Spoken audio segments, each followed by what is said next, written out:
Hello everyone. So in last video I explained about double fertilization. So double fertilization is nothing but the fertilization of two components of the embryo sac. So one of the component is the egg and another one is the secondary cell or the central cell. So among the two male gametes, one male gamete will fuses with the egg, and that fertilization is said to be generative fertilization, as the two gametes are involved in the fusion, and the second male gamete that fuses with the central cell or the secondary cell, and that is what is called as vegetative fertilization, and that results in the formation of endosperm. So the fusion of egg and the the male gamete, that results in the formation of the zygote, and the fusion of male gamete and the secondary nuclei or the polar nuclei, that results in the formation of primary endosperm nucleus, where later that forms the endosperm. So these two are the products of double fertilization, and also I have explained the significance of double fertilization, like the formation of the seed, development of embryo, formation of the fruit, okay, etc. So today I am going to explain about post fertilization changes. It means the changes which taken place after the fertilization. What are the changes we observe in the flower and as well as within the ovary and within the ovule after the fertilization? See, the fertilization that results several changes in the flower, and we can observe it morphologically, some of the changes like the calyx and corolla, the stamens, stigma and the style, they fall away or they wither away. The corolla may dries up, the calyx may dries up and fall away. In some of the plants, like the members of Solanaceae, it means like tomato, brinjal or chili, in these plants where calyx remains with the fruit. Even after the development of the fruit also, the calyx will remain persistent. So that's why it is said to be a persistent calyx, and that is one of the key character of the family Solanaceae. So these changes we can observe morphologically by simple identification. So where corolla that dries up and that will fall away, and stamens and the style, stigma, they will dries up and they fall away. Okay. So these changes can be observed morphologically, but the major changes after the fertilization that can be observed within the embryo sac and within the ovule as well as in the ovary. Okay. And these changes, it may be the formation of the embryo, the formation of the seed and the development of the fruit. So that changes can be observed. So for this session, for today's video, I am going to explain about the development of the endosperm and the development of the embryo, the development of the seed and the fruit. Okay. So the first thing is the development of endosperm. You know that the primary endosperm nucleus that is produced by triple fusion, that is by one male gamete fuses with the two polar nuclei and produces a triploid nucleus, that is what is called as primary endosperm nucleus, and that primary endosperm nucleus that divides and produces the endosperm. So what is an endosperm? An endosperm is a nutritive tissue that supplies nutrition for the developing embryo. So this is one of the major important characteristic feature of all angiosperms, okay, where endosperm is post fertilized and it is triploid in nature. So this development of endosperm that begins before the development of the embryo, where endosperm that is forms first before the formation of the embryo. Because the endosperm, as it has to supply the food for the embryo, the endosperm will develop early. Some part of the endosperm development is completed, then thereafter there will be a formation of embryo. Okay. So here in the development of the endosperm, there are three patterns were observed. Three kinds of endosperm is observed based on the developmental feature. So one of the thing is the first one, nuclear endosperm. The first endosperm is nuclear endosperm. See here in this, the primary endosperm nucleus, that is shortly named as PEN, primary endosperm nucleus that divides mitotically and produce many number of nucleus. The primary endosperm nucleus that repeatedly divides and produce many number of nucleus or nuclei, where the nuclear division or the karyokinesis is not followed by cytokinesis. Immediately there will be no cell wall formation, or immediately there is no karyokinesis. Simply the nucleus will divide and many number of nucleus will be produced, a multinucleate condition is formed, and these nuclei will not surrounded by the cell wall, or there will be no formation of cell wall, or there is no cytokinesis immediately. Hence, the nuclei will remain freely within the embryo sac or within the endosperm. So that endosperm is what is called as nuclear endosperm, where the division of primary endosperm nuclei results in the formation of many number of nuclei that is not followed by cell wall formation or cytokinesis. The best example for this one can be seen in coconut, the tender coconut. Okay. So ನೀವು ನೋಡಿರಬಹುದು ಎಳ್ನೀರು formation ಆದಾಗ complete ಆಗಿ ಏನಿರುತ್ತೆ liquid ಇರುತ್ತೆ. That is what is called as liquid endosperm, that is rich with all different kinds of nutrients. Okay. Gradually thickness ಜಾಸ್ತಿ ಆಗ್ತಾ ಹೋಗುತ್ತೆ. Okay, ನಾವೇನು ಎಳ್ನೀರು ಗಂಜಿ ಅಂತ ಕರಿತೀವಲ್ಲ, ಗ್ರಾಜುವಲ್ ಆಗಿ ಗಂಜಿ ಡೆವಲಪ್ಮೆಂಟ್ ಆಗ್ತಾ ಹೋಗುತ್ತೆ. ಆ ಥಿಕ್ನೆಸ್ ಜಾಸ್ತಿ ಆಗ್ತಾ ಹೋಗುತ್ತೆ. ತೆಂಗಿನಕಾಯಿ ಒಂದು ಹಂತಕ್ಕೆ ಬಂದ್ಮೇಲೆ ಏನಾಗಿರುತ್ತೆ, ಗ್ರಾಜುವಲಿ ಒಳಗಡೆ ಸಾಲಿಡ್ ಎಂಡೋಸ್ಪರ್ಮ್ ಆಗಿ ಕನ್ವರ್ಷನ್ ಆಗಿರುತ್ತೆ. ಅಂದರೆ ನಾವೇನು ತಿಂತೀವಿ ತೆಂಗಿನಕಾಯಲ್ಲಿ ಕಾಯಿ ತುರಿ ಅಂತ, that is nothing but the endosperm. ಏನಾಗುತ್ತೆ ನ್ಯೂಕ್ಲಿಯರ್ ಎಂಡೋಸ್ಪರ್ಮ್ ಅಲ್ಲಿ, gradually the nuclear they moves towards the peripheral region in the later stages of the development. They moves towards the peripheral region, and there will be a formation of cell wall around each nuclei, and it means individual cells are produced. Gradually near the peripheral region the thickness will increases, the thickness of the endosperm will gradually increases. So whereas in case of coconut, the central region that remain filled with the fluid, that is what is called as liquid endosperm or the fluid endosperm. In the central region there will be a presence of fluid or the liquid. In the peripheral region there will be a development of cellular endosperm. It means the nuclei they moves towards the peripheral region, and all of them they were surrounded by the cell wall. Hence the thickness will gradually increases. You ನೋಡಿರಬಹುದು ತೆಂಗಿನಕಾಯಿ ಒಳಗಡೆ white portion ಏನಿರುತ್ತಲ್ಲ, that is what is called as kernel. So that is a edible part. Andre the endosperm is a edible part in coconut, and that liquid found in that, it is a liquid part of the endosperm. So the best example for nuclear endosperm is coconut. The best example is coconut. Along with that, maize. Okay, and it can be also seen in sunflower. The example for nuclear endosperm: sunflower, coconut, and maize. So where in the beginning the development, the primary endosperm nucleus that divide repeatedly, where the karyokinesis is not immediately followed by cytokinesis, or there is no formation of cell wall. In the later stages of the development, gradually the cell wall is produced between the nuclei and they become individual cells. So as you observed in coconut, gradually the thickness of the kernel that will increases, and even the central part that consists of the fluid endosperm. Okay, so this is about the nuclear endosperm. And the second one, the cellular endosperm. The cellular endosperm, the difference between these two, nuclear and the cellular. Here the primary endosperm nucleus division is not immediately followed by cytokinesis or cell wall formation, but in this condition, in cellular endosperm, where the division of primary endosperm nucleus immediately followed by the formation of cell wall. Hence the entire thing will be cellular, and each nuclei they are surrounded by definite cell wall and they encloses a definite protoplasm. So this entire thing will become multicellular condition. It means the division, the primary endosperm nucleus or the karyokinesis of PEN that immediately followed by the formation of cell wall. Hence the entire thing will become multicellular.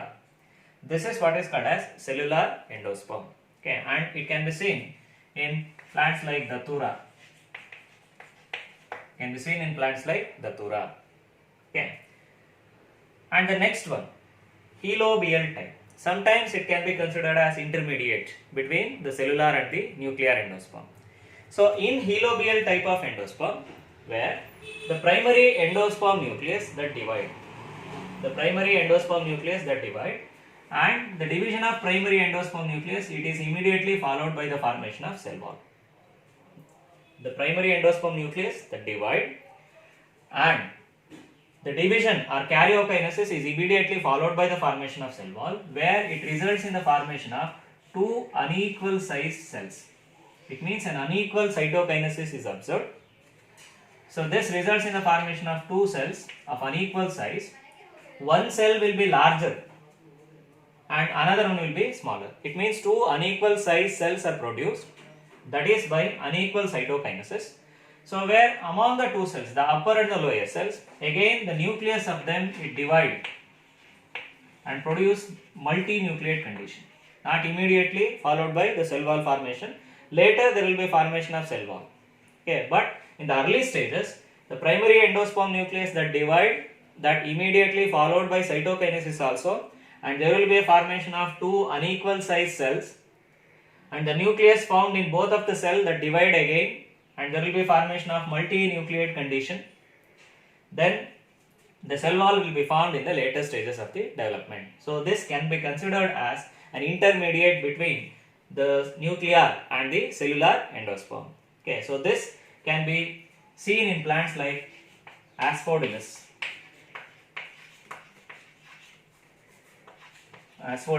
and Helobium. Asphodelus and Helobium. That's why it is named as Helobial type. Okay, so these are the three different forms of endosperm were observed in the angiosperm: the nuclear, cellular, and the Helobial type. The major function of the endosperm is to provide nutrition for the developing embryo. So that's a main function. Okay, and the seeds, some of the seeds they may enclose the endosperm even after the development of the embryo. Some seeds, the endosperm may be completely utilized during the development of the embryo. Those seeds which retain the endosperm even after the completion of the development or even after the maturation of the embryo, such seeds are said to be endospermic seeds or albuminous seeds. And those seeds where the endosperm is completely utilized during the development, they are said to be non-albuminous seeds or ex-albuminous seeds or non-endospermous seeds. So I will give examples while explaining the development of the seed. Okay. And the next concept is the development of the embryo. So I explained about the formation of endosperm, different types of endosperm. So now the development of the embryo. So this is another post-fertilization change that takes place within the embryo sac. See, the development of the embryo that slightly delayed when compared to the development of the endosperm. As I said earlier, endosperm that develops earlier than the development of the embryo, some part of the endosperm that develops first, thereafter followed by the development of the embryo. The zygote start dividing and produces the embryo. So embryo and have the ability to give rise to a new plant, and that is found within the ovule. Okay, and this is a division product of the zygote. The zygote that divides mitotically and produces the embryo. See, I have written the diagram of the different stages of development of embryo. Especially, these are the diagrams of the development of dicot embryo. Okay, the development of embryo in dicot and monocot, they are almost similar. They resemble each other in most of the stages, but there are slight variations. So that I will explain later, the differences between the development of monocot embryo and the dicot embryo. So the beginning of the formation of embryo is what is called as embryogenesis. It is nothing but the process of formation of embryo by zygote is called as embryogenesis. The embryogenesis in dicot is what is called as in most of the dicots, the common type is what we call as crucifer type. Crucifer type of embryonic development were observed in most of the dicots. It was first observed in a plant called as Capsella. And this plant belongs to the family Cruciferae. That's why the type of development of embryo is what is called as crucifer type. Most of the angiosperm they have similar this kind of development of embryo. Okay. See, during the development of the embryo, the zygote or the oospore that increases in size by absorbing the nutrition from the endosperm. Gradually, it secretes a wall around this. The zygote will secrete a wall around this, and now it can be referred as a oospore. And this can absorb the nutrition from the endosperm and it increases in the size. So now the oospore or the zygote that divides transversely. The first division is transverse division. During the development of the embryo, the first division is the transverse division of the zygote or the oospore, where it results in the formation of two cells. The two cells are one of the cell that towards the chalazal end or towards the chalazal side, it is what is called as embryonic cell, or embryonal cell or terminal cell. And the other cell that facing towards the micropylar end, that is what we call as suspensor cell. Okay, or this is also called as basal cell, and this is a apical cell. The zygote that divides transversely and produces two cells. One of the cell that facing towards the chalaza, that is what is called as embryonal cell or the terminal cell or the apical cell, and the other cell that facing towards the micropylar region, that is what we call as suspensor cell or the basal cell. See, in crucifer type of embryonic development, the basal cell that nearly have no role or having very little role in the development of the embryo, that simply divides and develops into a structure what we call as suspensor. Okay, but do not take part in major part in the development of the embryo. Whereas the cell apical or the embryonal cell or the terminal cell, that takes a major part in the development of the embryo. So that's why it is said to be crucifer type of embryonic development. Okay, where the zygote divides transversely and produces two cells, one cell facing towards the chalaza, that is called as terminal cell or embryonal cell or cell apical, and the other cell that is facing towards the micropylar region, it is said to be suspensor cell or basal cell. In the next stage, both the embryonic cell and the suspensor cell, they divide. The embryonal cell or the suspensor cell that divide vertically, that divides vertically, the vertical division is observed in the embryonal cell, and the suspensor cell that divide transversely. Okay, so in the early stages, two cells were produced in each. Two suspensor cells are produced and two embryonal cells are produced. Embryonal cell or the terminal cell that divides vertically, where it divides by vertical division, whereas the transverse divisions were observed in the suspensor cell. Gradually, the number of cells increase. The terminal cell or the embryonal cell that divides by another vertical division, and whereas the suspensor cell that divides by transverse division. Okay, and the transverse divisions were observed in the suspensor cell, and it produces a filamentous structure, and that filamentous structure what is called as suspensor.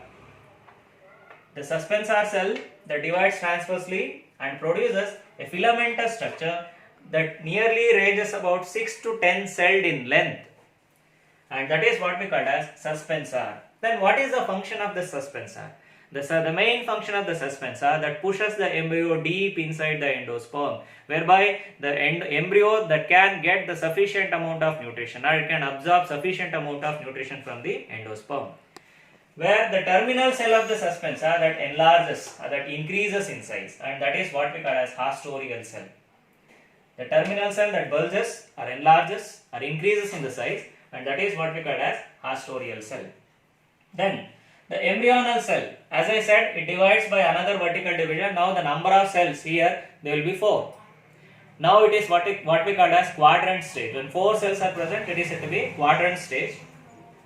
In the next stage, the embryonal cell that divides transversely, the 4 cells that divide transversely, now the number of cells will become 8. So here the 8 cells are arranged in 2 tiers. There will be a vertical division in the embryonal cell, produce 2 cells. Another vertical division results in the formation of 4 cells. That is what is called as quadrant stage. Again, the 4 cells found in the quadrant stage, they divide by another mitotic division. Now the number of cells will become 8. And now this is what is called as octant stage. Octa means 8. Here 8 cells were arranged in the 2 tiers. The 8 cells were arranged in 2 tiers. See here, the basal cell of the suspensor that is found nearer to the embryonal cells. These part of the cells are embryonal cell, and this is the basal cell of the suspensor that is very nearer to the embryonal cell, and this is what we call as hypophysis.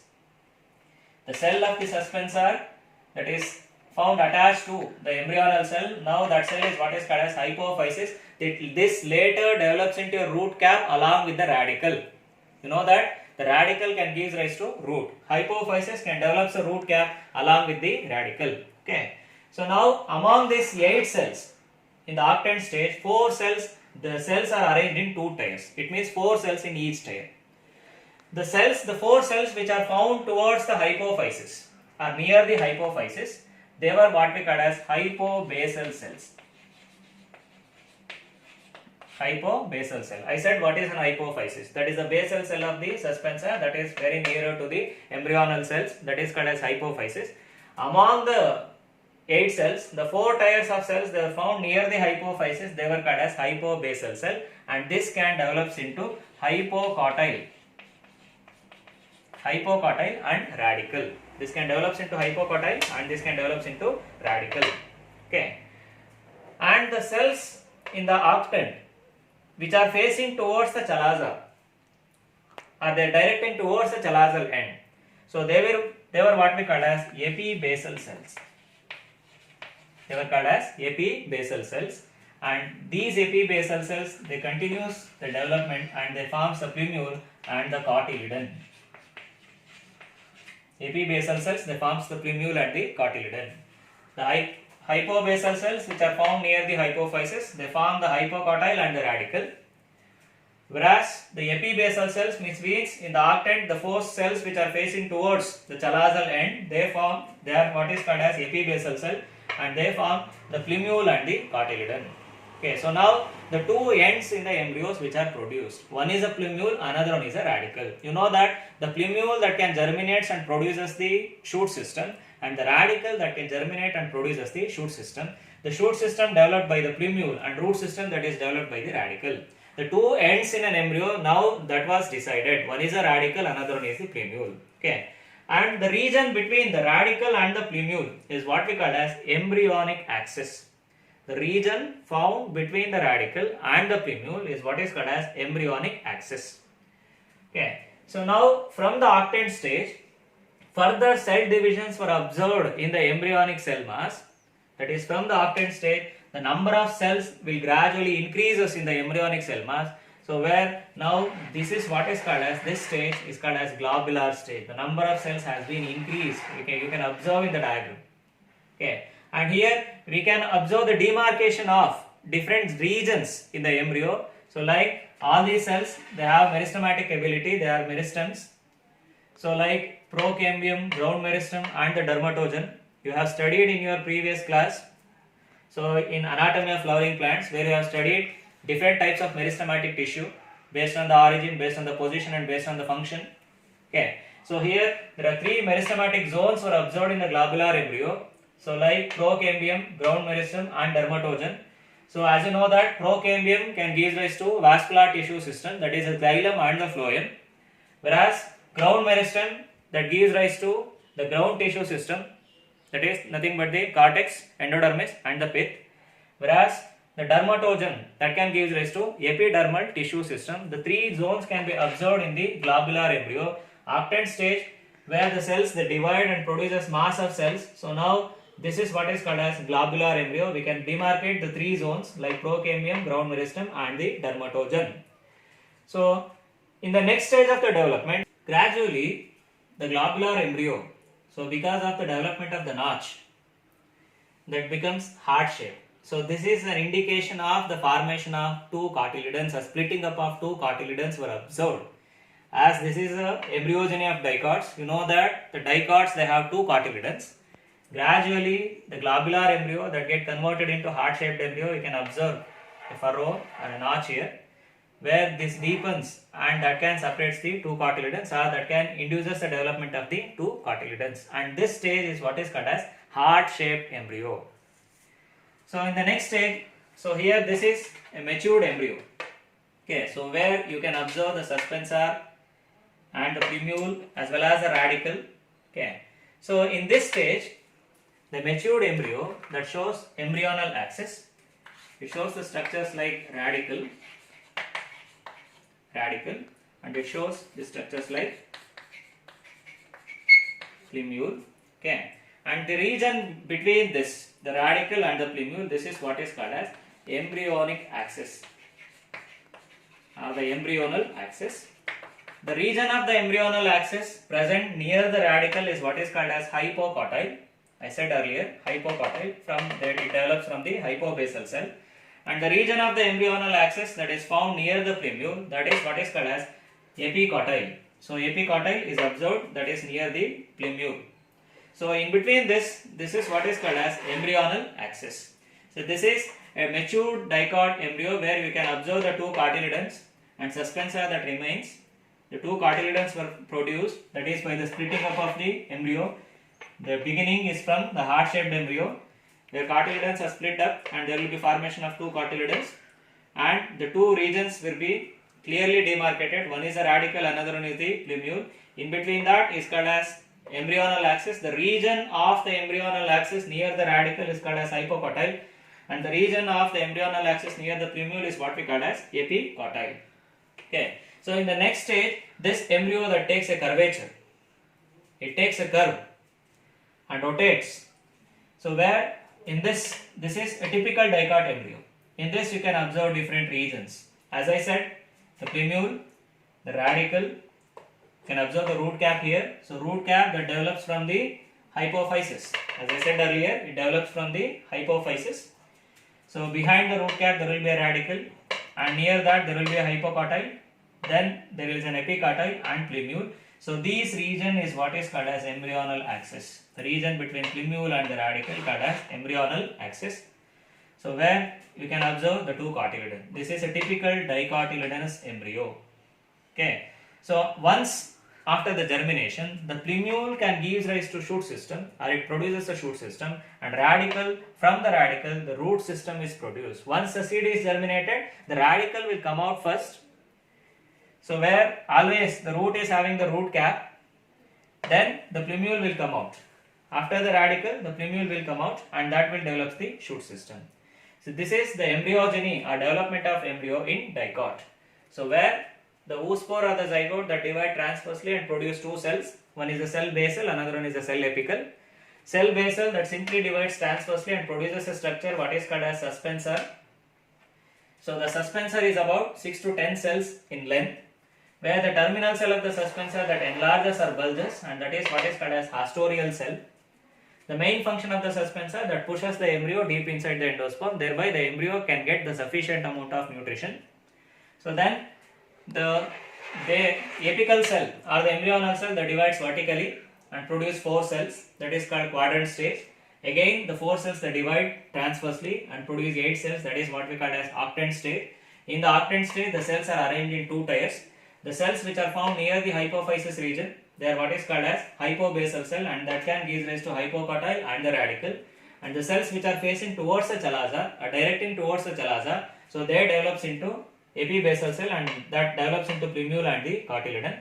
So where the number of cells in the octant stage that increase and produce a mass of cells, that is what is called as globular cell, where we can observe the demarcation like procambium, ground meristem and the dermatogen. So procambium that can produce the vascular tissue system, ground meristem that will produce the ground tissue system, and from the dermatogen there will be development of epidermal tissue system. So then there will be a formation of notch or a furrow in the embryo is observed, that is an indication of the formation of two cotyledons. So where in the matured embryo or in typical dicot embryo we can see the regions like plumule and the radicle. In between that there will be an embryonal axis. The region near the plumule called as epicotyle, and the region near the radicle is called as hypocotyle. Radicle is covered by the root cap that is produced from the hypophysis. Whereas once the germination takes place, plumule will develop into shoot system and the radicle will develop into root system. So this is the embryogeny of dicots. Whereas in the development of the monocot embryo, the suspensor cell or the cell basal do not divide further. I am repeating, during the development of monocot embryo, the suspensor cell or the cell basal that do not divide further. Similarly, in monocot, the zygote or the oospore that divides transversely and produce 2 cells, like the cell apical or the embryonal cell or the terminal cell, and the cell basal or the suspensor cell. Unlike in dicots, whereas in monocots, this suspensor cell that simply swells up. And where the embryonal cell that only divide, this divides by transverse division, embryonal cell divides by transverse division, and whereas the suspensor cell that simply swells up, and that is what we call as vesicle. That is what we call as vesicle or vesicular cell. Okay, where the embryonal cell only divide by transverse divisions and vertical division, and that forms a globular embryo. We can observe the globular embryo, but the suspensor do not divide, that simply enlarges, and that is what we call as vesicle. but the embryonal cells only divide and they form the globular embryo. We can observe that, but there is no formation of heart-shaped embryo because there is no two cotyledons were found in the monocot. There is no splitting up of the cotyledons. This stage is not observed. Okay, but the embryonal cell that first divides and produce two cells. One is the terminal cell and another one is the middle cell. This divides and produces two cells. One is the terminal cell, another one is the middle cell. This is the vesicle produced from the suspensor cell.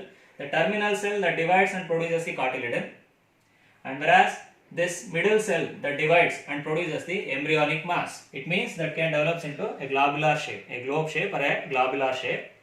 So this terminal cell that can produces the cotyledon. A single cotyledon is produced, and this single cotyledon of monocots is what we call as scutellum. The cotyledon of monocots is called as scutellum, that is developed from the terminal cell. And this middle one, that can divide and produces the cells in the embryo, the other cells in the embryo. Okay. So where the single cotyledon of the monocot is what is called as scutellum, and where the plumule and other structures which are developed from the middle cell. So where in monocots the plumule is pushed towards one side, that is towards the lateral side of the cotyledon. So when we observe the LS or the longitudinal section of a monocot seed, here we can observe an embryonic axis similar to dicots. There will be an embryonic axis. Here also we can observe the structures like plumule and the radicle. We can observe plumule and the radicle.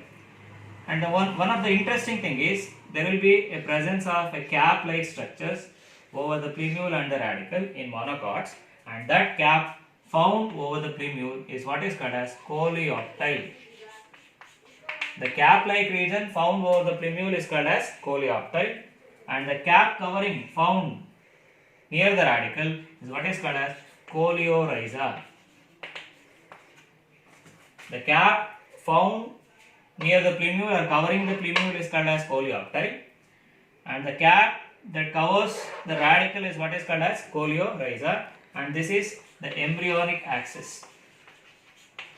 Embryonal axis. And there will be plumule and there will be radicals. So just I am repeating. In monocots, embryogeny of monocots. So where the zygote or the oospore that divides transversely produces two cells. Among the two cells, one will be the suspensor cell or the cell base cell. Another one will be the embryonal cell or the terminal cell. The suspensor cell simply enlarges. It do not divide further. It simply enlarges, and that is what is called as vesicle or vesicular cell. Whereas the embryonal cell that divides transversely produce two cells. One is the terminal cell, another one is the middle cell. Where the terminal cell that divides and produces the cotyledon, and the cotyledon of monocot is what we call as scutellum. Whereas the middle cell that produces further part of the embryo, the major parts will be produced by this one. So where it can produce a globular embryo, where there will be no notch formation or there will be no heart-shaped embryo in monocots. So a single cotyledon is produced and plumule is pushed towards one side, towards its lateral side. And when we take the LS of a monocot seed, we can observe the regions like an embryonal axis. This is similar in dicot also. There will be an embryonal axis. And where the two regions were observed like plumule and the radicle. One interesting thing is the plumule is covered by a cap-like structure, a sheath-like structure, that is what we call as coleoptile. And the radicle is covered by a cap, that is what we call as coleorhiza. Okay. So this is the embryogeny in monocots. So this is about the development of embryo in dicots and monocots. So in the next video, I will explain about the formation of the seed and the development of the fruit and some mechanisms like apomixis, polyembryony and parthenocarpy. Okay, thank you.